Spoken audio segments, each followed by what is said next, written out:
तो आज हम शुरू कर रहे हैं स्टैंडर्ड 12th का second chapter, that is letter to government departments. उनके सैम्पल लेटर्स देख रहे हैं हम। आपके जो टेक्स्ट बुक है उसमें ऑलरेडी थोड़े सैम्पल लेटर्स दिए हुए हैं with in the chapter itself.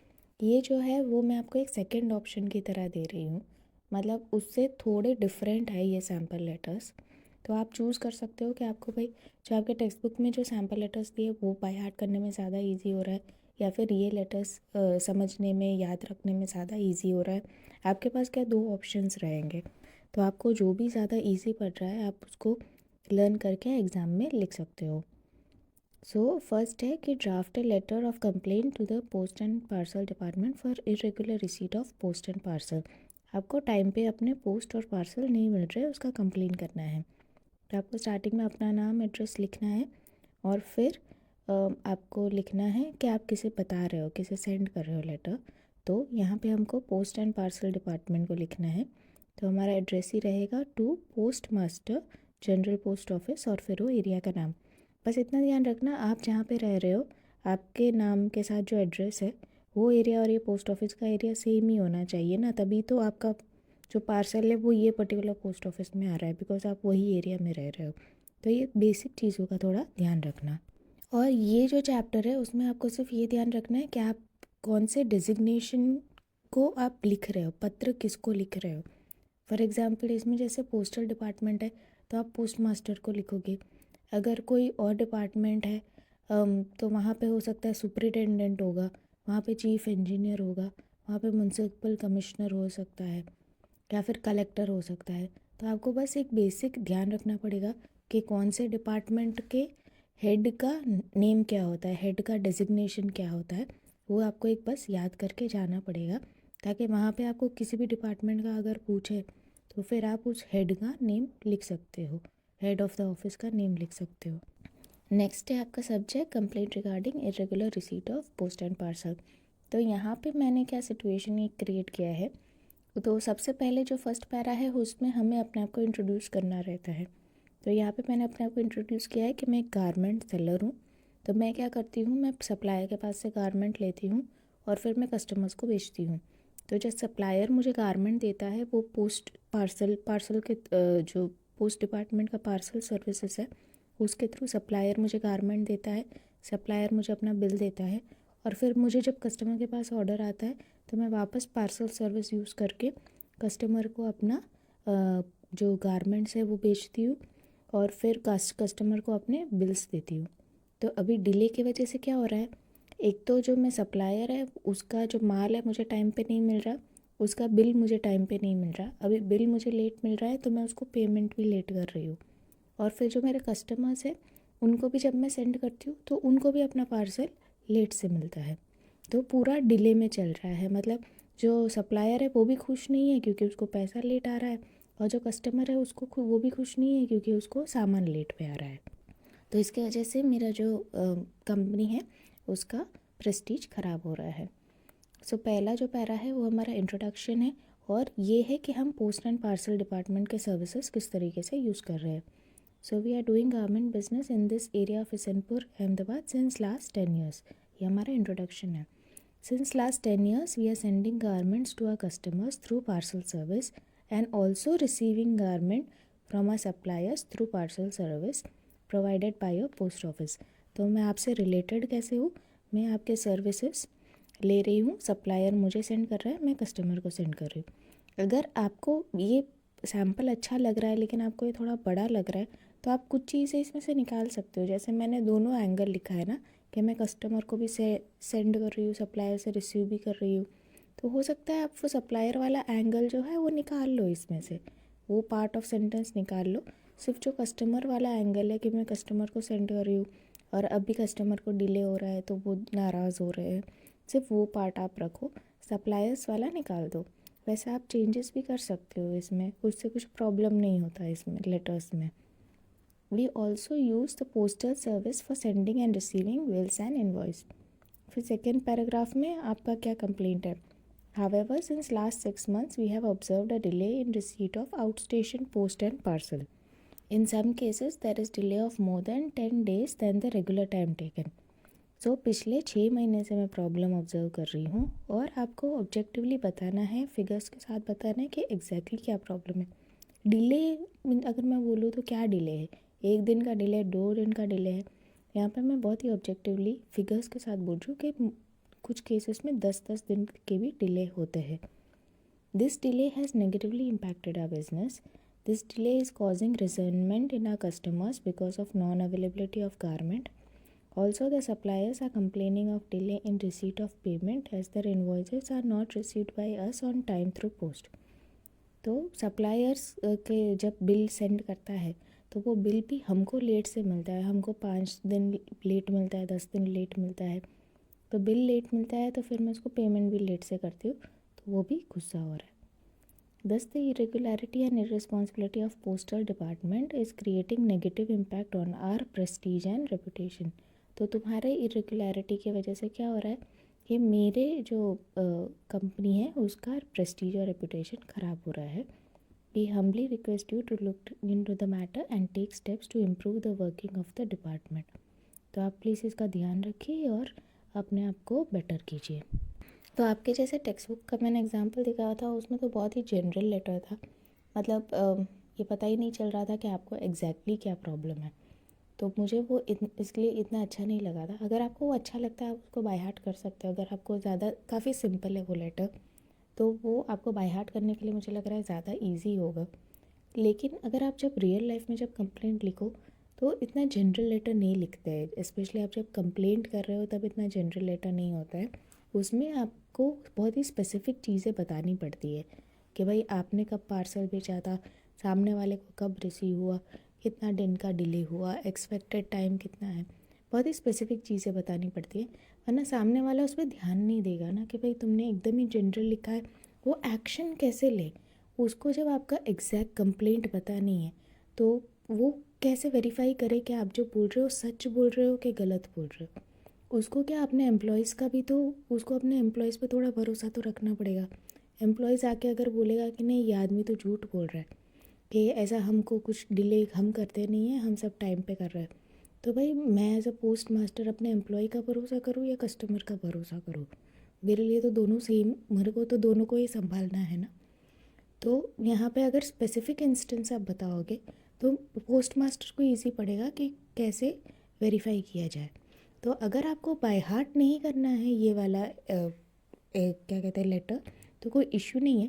पर मैं बता रही हूँ कि आप रियल लाइफ में जब आप ये सब एग्ज़ाम छोड़ो, आप जब एक्चुअली अगर आपको किसी से कंप्लेंट हो और आप एक्चुअली किसी से कंप्लेंट का ये लेटर लिख रहे हो तो आपको स्पेसिफिकली बहुत ही डिटेल में बताना है। नेक्स्ट है a letter of request to telephone company to furnish details of out station call in the telephone bill. तो इसको काफ़ी आप शॉर्ट एंड स्वीट रखिए कि भाई मैं अपने आप को इंट्रोड्यूस कीजिए कि भाई मैं आपका कस्टमर हूँ, मेरे पास ये टेलीफोन नंबर है और मुझे उसके बस आउट स्टेशन कॉल का डिटेल्स चाहिए। सो जस्ट इसमें हमने BSNL का वो लिखा है तो उसके जो डेजिग्नेशन है वो सर्कल ऑफिस लिखा है। So we are customers of your landline service since last 10 years। तो ये हमारा इंट्रोडक्शन हो गया कि हमारा अभी 2 टेलीफोन कनेक्शन है, कोई भी नंबर लिख लीजिए, और both these telephone numbers have STD facility.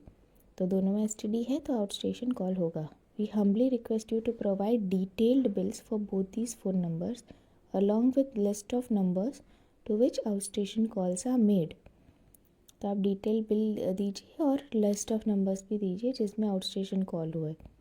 This information is for routine purpose management of our office. और आप बता दीजिए कि भाई ये तो हमारे रूटीन मैनेजमेंट के लिए, मतलब कोई ऐसा नहीं है कि पुलिस इंक्वायरी या कुछ चल रही है या फिर कोई लीगल केस की वजह से आप कर रहे हो, आपको बस उसको बताना है कि ये रूटीन इंक्वायरी के लिए है। फिर draft a request letter to the telephone company to obtain a parallel connection on the same phone telephone number. तो सेम फ़ोन है, आप चाहते हो कि सेम जो नंबर है, कभी कभी ऐसे होता है ना कि 2 पार्टनर्स है, तो अगर एक पार्टनर के वहाँ पे कोई टेलीफोन है वहाँ पे बज रहा है लेकिन वो इंसान वहाँ उसके कैबिन में नहीं बैठा, तो दूसरे को उसके कैबिन तक जाना पड़ेगा फ़ोन रिसीव करने के लिए।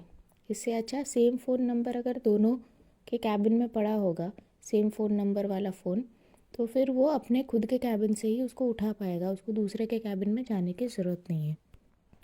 So, subject is request to give parallel connection on telephone number. Sir, we are customers of your landline services last 10 years. ये आप ध्यान रखिएगा कि आप इंट्रोडक्शन तो हमेशा रखिएगा ही, और जिस तरीके से भी वो आपको जानते हो कि भाई मैं इस एरिया में रहता हूँ, मेरा ये टेलीफोन नंबर है, मैं या फिर जो भी मेरा ये गैस कनेक्शन नंबर है, मेरा ये इलेक्ट्रिसिटी नंबर है, जो भी अगर कोई नंबर हो तो बता देना है।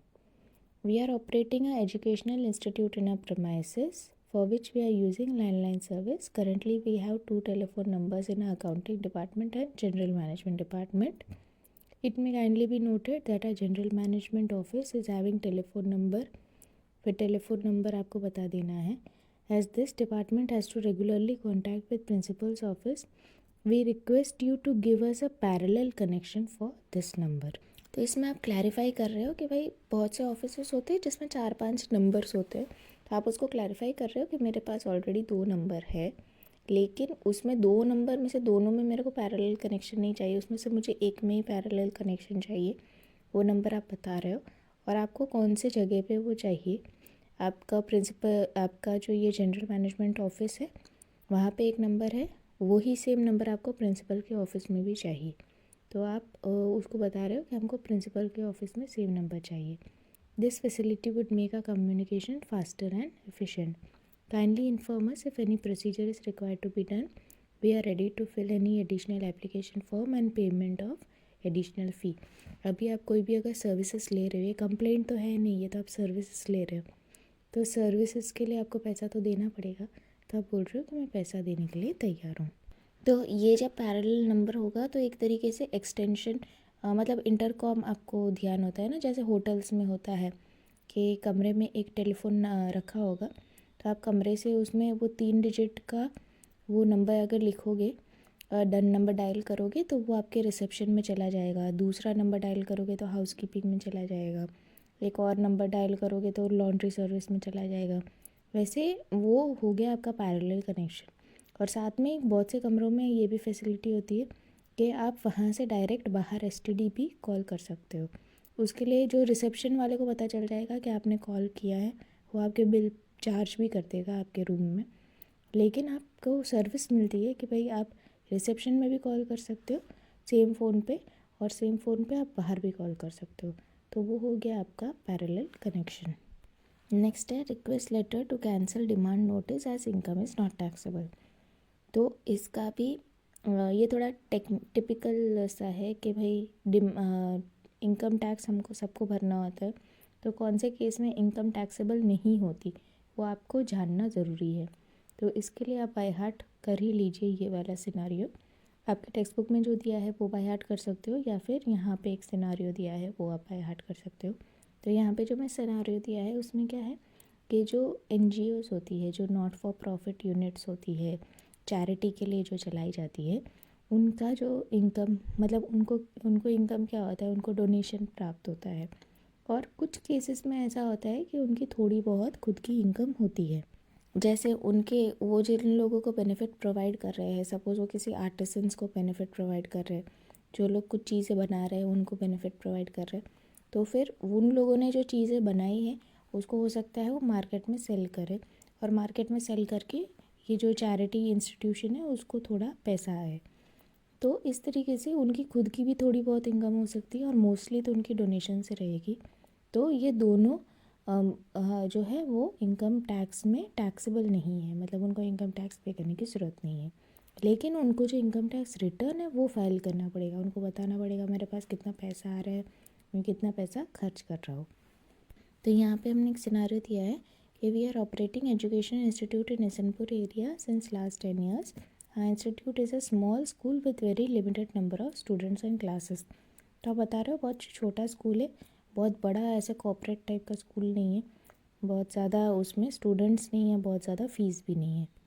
We are regularly filing income tax return, मतलब आप बता रहे हो कि आपका कोई डिले नहीं है कि भाई आपको कुछ पेनल्टी आए या ऐसा कुछ नहीं है, सब कुछ आपका रेगुलर चल रहा है। For financial year 22-23 also we had filed income tax return before the due date. Before due date मतलब अगर आपकी ड्यू डेट निकल गई उसके बाद आप करोगे तो आपको पेनल्टी और सब आएगी, तो आप वो सब क्लैरिफाई कर रहे हो कि मेरा पेनल्टी या कुछ नहीं बन रहा। तो we have filed before due date, however we have recently received a demand notice for payment of income tax. It is kindly submitted that our organization is a not-for-profit educational institute and also our income is less than minimum taxable income. तो आप जैसे अभी budget आएगा first को भी, तो उसमें जैसे आप देखते हो कि पर्सन के लिए 3.5 लाख है शायद, कि 3.5 लाख से कम जितना भी अगर कोई लोग कमा रहे हैं तो उसको बिल्कुल ही टैक्स पे करने की ज़रूरत नहीं है। तो वो बोल रहे हैं कि हमारा जो मिनिमम टैक्सेबल अमाउंट है उससे तो कम है जो इनकम है हमारी वो, और दूसरी चीज़ हम नॉट फॉर प्रॉफिट है, तो हमको दो बेनिफिट है, एक तो नॉट फॉर प्रॉफिट है और प्लस हमारी इनकम भी कम है, तो हमको कोई इनकम टैक्स आता नहीं है, लेकिन फिर भी आपने डिमांड नोटिस भेजा है। So all details of exemption and income is mentioned in our income tax return. तो आप हमारा इनकम टैक्स वापस दे, रिटर्न जो हमने भरा है उसको वापस देखिए, उसमें हमने क्या इनकम मेंशन किया है, कि हमको क्या क्या एग्जाम्पशन है वो सब हमने मेंशन किया हुआ है। So please verify the facts again and cancel the demand notice issued to our institute. तो आप एक बार प्लीज़ वेरीफाई करके ये डिमांड नोटिस को कैंसिल कीजिए। नेक्स्ट है जो आपका है letter to concerned department regarding irregular water supply. तो यहाँ पे जैसे उन्होंने डिपार्टमेंट कौन सा रहेगा वो बताया नहीं है, बस आपको प्रॉब्लम बता दिया है कि वाटर सप्लाई का प्रॉब्लम है। तो आप कोई भी डिपार्टमेंट का नाम लिख लीजिए, वो इसमें आपको याद करके जाना पड़ेगा कि कौन सा काम कौन सा डिपार्टमेंट करता है। तो यहाँ पे वाटर सप्लाई डिपार्टमेंट है और यहाँ पे उनका डिजिग्नेशन क्या रहेगा, एग्जीक्यूटिव इंजीनियर रहेगा। And what's your subject, sub complaint regarding irregular water supply in our area. So पहले अपने आप को इंट्रोड्यूस कीजिए कि आप इस एरिया में रहते हो और बताइए कि आपको कब से ये प्रॉब्लम फेस हो रहा है, और फिर आप बताइए कि आपको एग्जैक्टली क्या क्या प्रॉब्लम फेस हो रहा है। So sir, I am writing this letter on behalf of the residents of Ankur Society, Isanpur, Ahmedabad. तो आपने अपने आप को इंट्रोड्यूस कर दिया। We have 25 families who have been residing in Ankur Society in the last 15 to 20 years. तो आप बता रहे हो कि आप सभी रेसिडेंट्स के बिहाफ पे लिख रहे हो और हम 25 फैमिलीज़ हैं। Previously our society had regular and adequate water supply. However, since last 6 months, our water supply has been very irregular. तो 6 मंथ से आपको प्रॉब्लम हो रही है। अभी आपको क्या क्या प्रॉब्लम हो रही है कि पहले टाइम पे आता था 6 बजे, सुबह 6 बजे से 11 बजे के बीच में आता था, लेकिन अभी कभी भी आता है, उसका कोई फिक्स टाइम नहीं है। Previously water was supplied any time from 6 AM in morning to 11 AM in morning. However, now the same is supplied as various hours. Sometimes at 2 PM in afternoon and sometimes at 4 AM in the morning. तो अभी कोई time का ठिकाना नहीं है। Also, the frequency of water supply has reduced from 4 days to only 1 day in a week. जो frequency है पहले 4 दिन आता था, अभी सिर्फ एक ही दिन पानी आता है और किसी भी टाइम पे आता है। Kindly consider that our society has people of various ages. तो अभी इसमें प्रॉब्लम क्या है, घर पे आ तो रहा है ना, तो अगर 4 बजे आ रहा है तो 4 बजे आप पानी भर लो, क्या प्रॉब्लम है। दोपहर को 2 बजे आ रहा है तो 2 बजे पानी भर लो। तो आप उसको बता रहे हो कि भाई अलग अलग एज के लोग हैं और बहुत से लोग तो घर से बाहर भी जाते हैं ना जॉब करने के लिए, तो वो 2 बजे घर पे अवेलेबल नहीं होते ये देखने के लिए कि भाई पानी आ रहा है कि नहीं आ रहा, और पानी भरने के लिए। और kindly consider that the society has people of various ages and various professions. This irregularity in water supply is having adverse negative impact on children, senior citizen and even working professional. We request you to look into the matter and take steps for regular and adequate water supply. तो आप please ध्यान रखिए और हमें regular मतलब एक fix time पे आप वाटर सप्लाई कीजिए, और एडिक्वेट मतलब सफिशेंट जितना भी हो रहा है, बिकॉज बच्चों को भी प्रॉब्लम होता है, सीनियर सिटीजन को भी प्रॉब्लम होता है इसमें। नेक्स्ट है आपका letter regarding obtaining fire brigade services during a public gathering. तो इसमें आप बस उनको बता रहे हो कि हम लोग ये एक जगह पे काम कर रहे हैं। आप पहले अपने आप को इंट्रोड्यूस करोगे कि आप क्या काम कर रहे हो, उसके बाद आपको ये बताना पड़ेगा कि पब्लिक गैदरिंग किस बात का है, और फिर आपको बताना पड़ेगा कौन सी तारीख का पब्लिक गैदरिंग है और आपको सर्विसेज कौन से तारीख को चाहिए और कहाँ पे चाहिए। सो आप पहले अपने आप को इंट्रोड्यूस कीजिए। We are a not for profit organisation engaging in activity for social welfare of the society. We are operating या फिर इसको शॉर्ट भी कीजिए, we are a not for profit organisation working in Ahmedabad since last 10 years। उसे simple भी कर दीजिए। Our organisation is planning to conduct a समूह विवाह programme on 30 July and 31 July. 2 दिन का है प्रोग्राम, 30 जुलाई एंड 31 जुलाई। और फिर आप उसको एड्रेस बता रहे हो। Nearly 25 couples are expected to participate event on the 30th July and 25 couples are expected to participate on 31 July। तो 30 जुलाई को 25 शादी है, 31 को भी 25 शादी है। So we are expecting a crowd of 300 people on both the days. पहले दिन भी 300 लोग आएंगे, दूसरे दिन भी 300 लोग जितने आएंगे। So we have made arrangement for management of crowd, कि हमने अपने तरीके से सब कर लिया है, क्राउड मैनेजमेंट और सारे इश्यूज़ हमने सॉर्ट आउट कर लिए हैं। आपको क्या करना है, आपको सिर्फ फायर ब्रिगेड सर्विस वहाँ पे प्रोवाइड करनी है। You are requested to kindly provide fire brigade service at this address on ये 30 July and 31 July from morning 11 to evening 6 PM to ensure safety in this social gathering. तो वो क्या करेगा, एक जो फायर ट्रक है वहाँ पे रख देगा, एक आध फायर फाइटर जो है उसको वहाँ पे ड्यूटी दे देगा। तो इतने लेटर्स आज देख लेते हैं, आप पहले इतने लेटर्स कर लो और बाकी के जो हमारे लेटर्स हैं वो हम नेक्स्ट सेशन में देखेंगे। Thank you.